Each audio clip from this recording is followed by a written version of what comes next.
नमस्ते बच्चों, हिंदी कक्षा में आपका स्वागत है। बच्चों, आज का हमारा जो पाठ है उसका नाम है ततारा वामीरो कथा। इसके लेखक हैं लीलाधर मंडलोई। बच्चों, मूलतः लीलाधर मंडलोई छत्तीसगढ़ राज्य के रहने वाले हैं, इसलिए उनकी बोली और वाणी पर वहाँ की मिठास का प्रभाव देखने को मिलता है। इस कहानी के दो मुख्य पात्र हैं, एक है ततारा और दूसरा है वामीरो।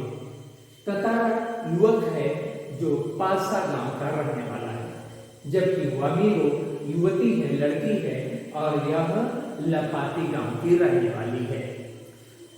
पूर्व समय में वहां पर ऐसी धारणा थी कि एक दूसरे गांव में विवाह का संबंध नहीं होता था। इसी पर यह आधारित कहानी है। बच्चों, इस कहानी के अनुसार ततारा एक नेक इंसान है, बहुत परिश्रमी है, दूसरों की मदद करता रहता है। एक दिन वह दिन भर का अपना काम निपटाने के बाद से समुद्र की तरफ टहलने के लिए जाता है।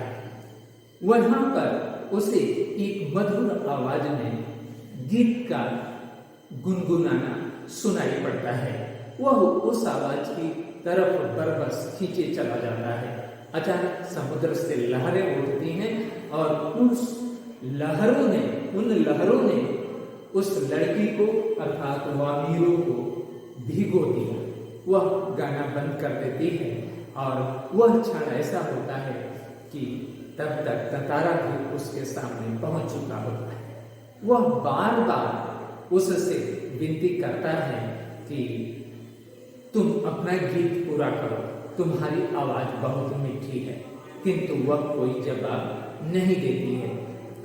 ततारा अपने कमर में हमेशा एक काठ की तलवार लटका करके रखता था और वह कभी उसे खोलता नहीं था।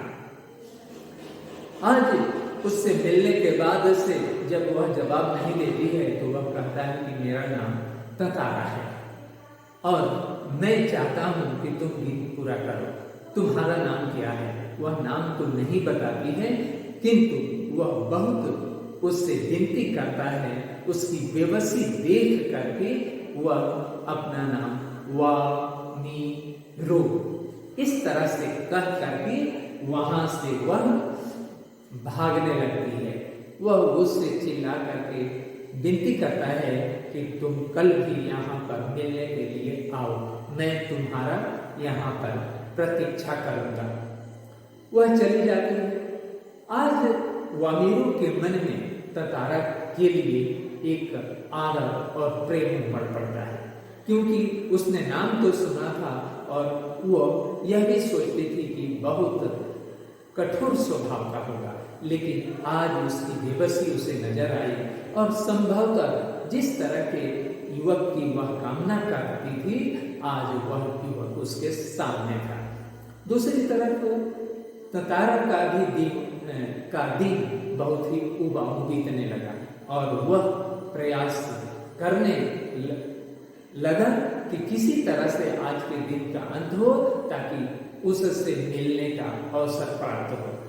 दिन बीतता है, वह पहले ही जाकर वहां प्रतीक्षा करने लगता है। पहले तो शंका रहती है कि वह आएगी या नहीं आएगी। अंततः आती है, लेकिन एक दूसरे से कोई बातचीत नहीं हो पाती है, एक दूसरे को निहारते ही रह जाते हैं। किंतु यह सिलसिला अब चलने लगा और दोनों में एक तरह से प्रेम उमड़ पड़ा था। उसी समय लपाटी गांव में पशु पर्व का आयोजन होता है और उस आयोजन में वामीरो ने उसे भी आमंत्रित किया, किंतु सिर्फ यह गांव का आयोजन था, अन्य गांव के लोगों को उसमें आना मना था। फिर भी वह चला जाता है।